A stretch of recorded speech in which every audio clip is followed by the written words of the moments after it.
Hi everyone, good day. I am Mark Redera Cervantes, and I was tasked and I was assigned to have a short discussion about the given topic, which is surface tension and capillary action. So I have here a picture and I want you to guess what is being referred in this picture. It is said that the floating of some objects on the surface of water, even though they are denser than water, and the ability of some insects, example the water striders, to run on the water surface. So how is it possible that these two things do not sink or drown in the water?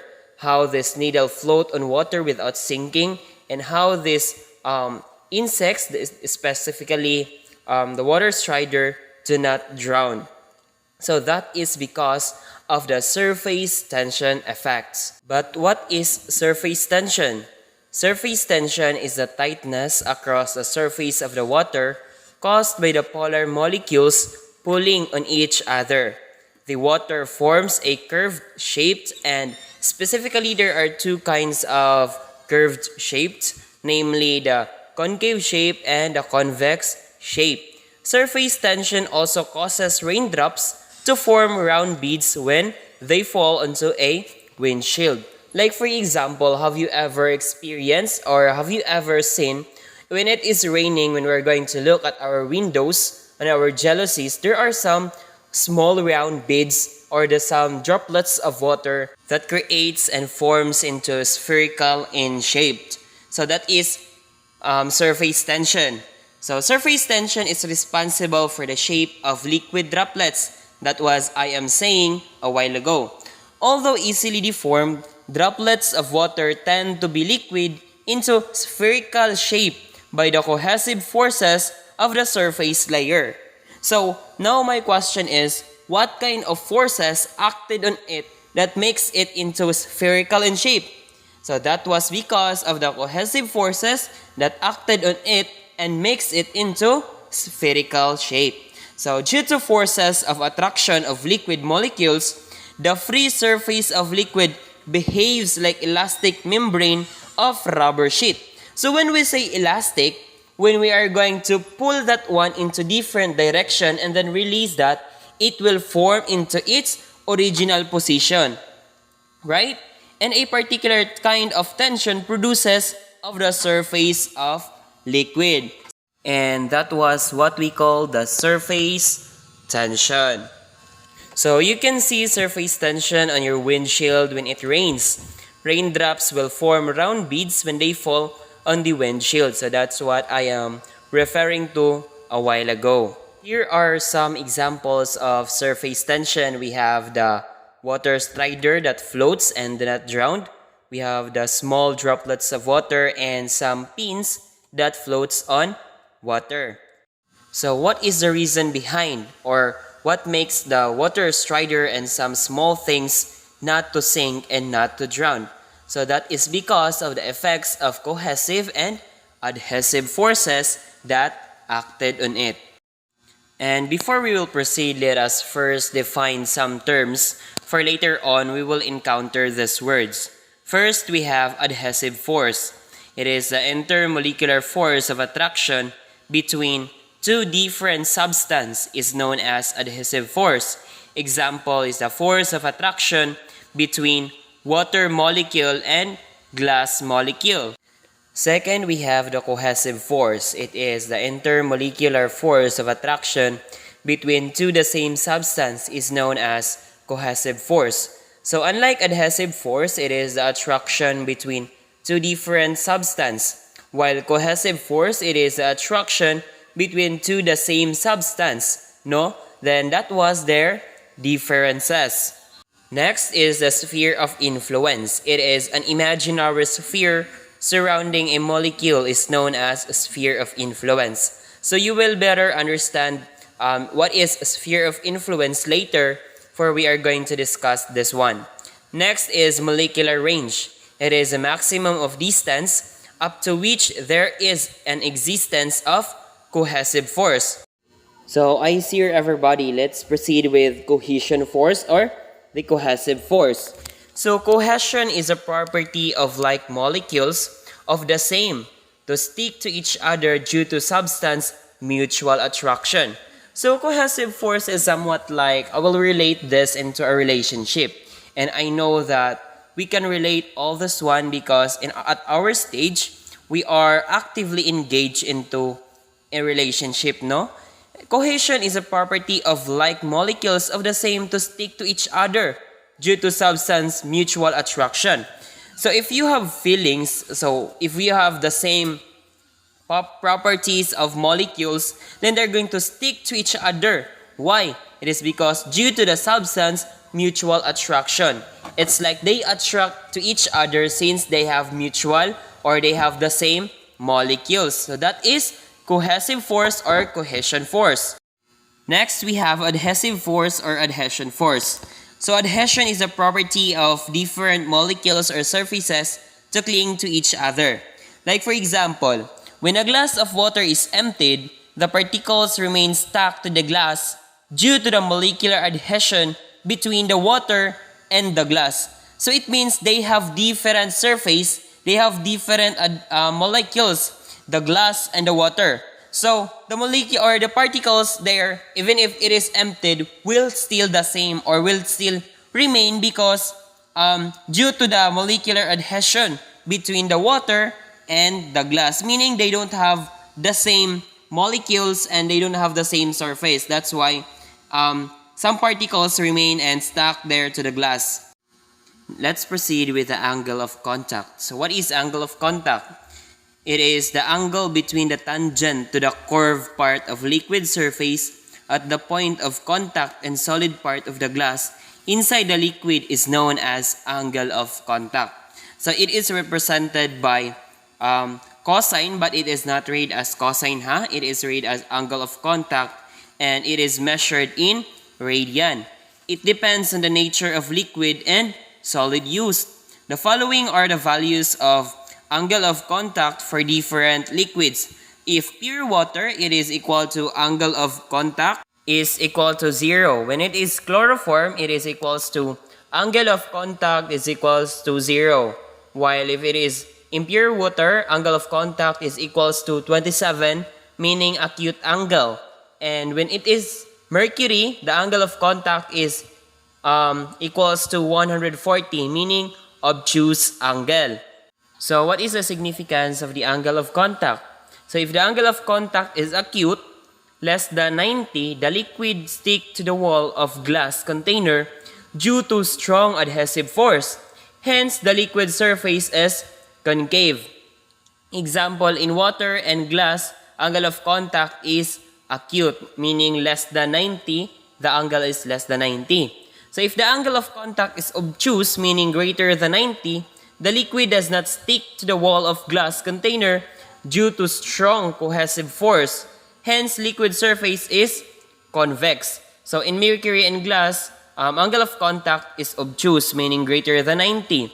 But if liquid is completely stick to the glass container, then the angle of contact is 0. For example, for pure water and chloroform, diba? We all know that the angle of contact for pure water and chloroform is always equals to 0. And now we're going to move forward to the molecular theory. So molecular theory has 3. So molecule A, and molecule A, the sphere of influence is totally inside the liquid. Then the molecule A is attracted by the sideway molecules with equal force of attraction.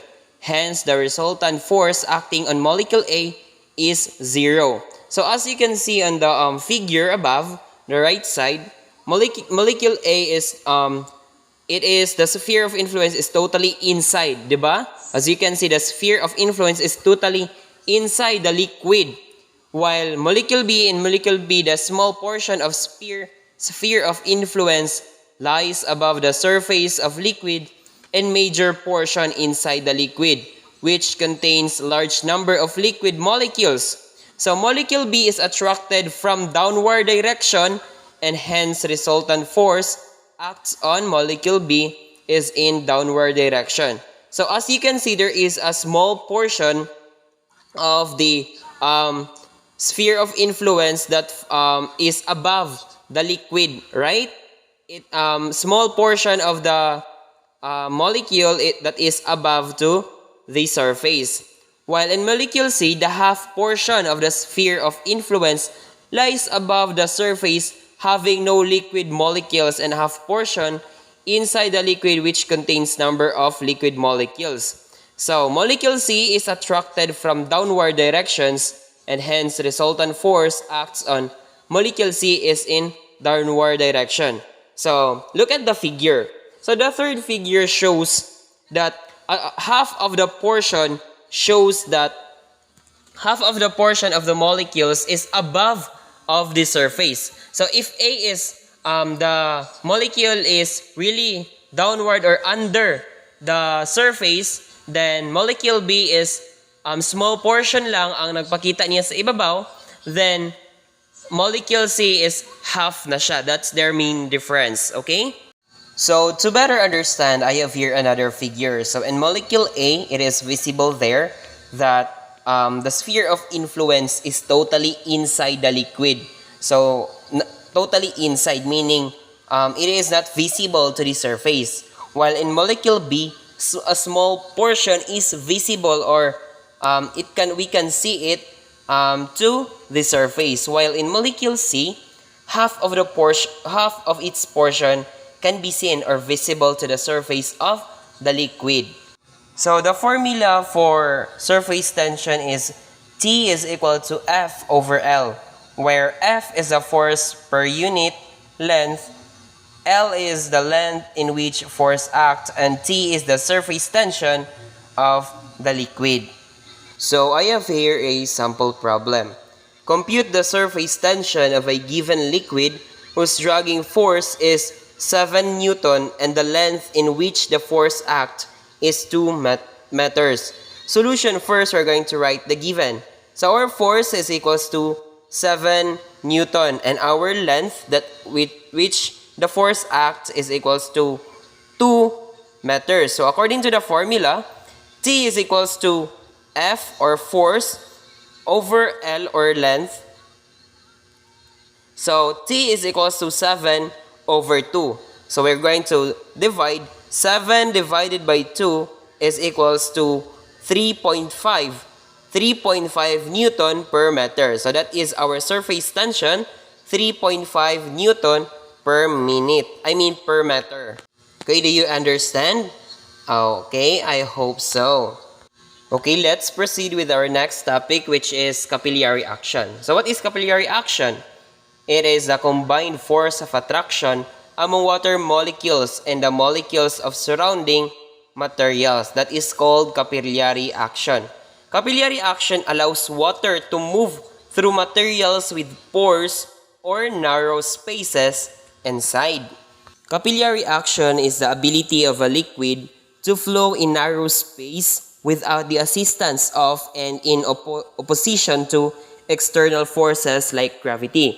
Capillary action is sometimes called capillarity, capillary motion, or wicking. So it is defined as the movement of water within the spaces of a porous materials due to the forces of adhesion, cohesion, and surface tension. Take a look at this example. So the liquid will rise higher inside a straw than outside of the straw. Water will climb up into the pores of brick or piece of wood. Why? Why is it that water climbs? So it is because the wall has pores which serves as the way of water to climb. So how does water defy the force of gravity?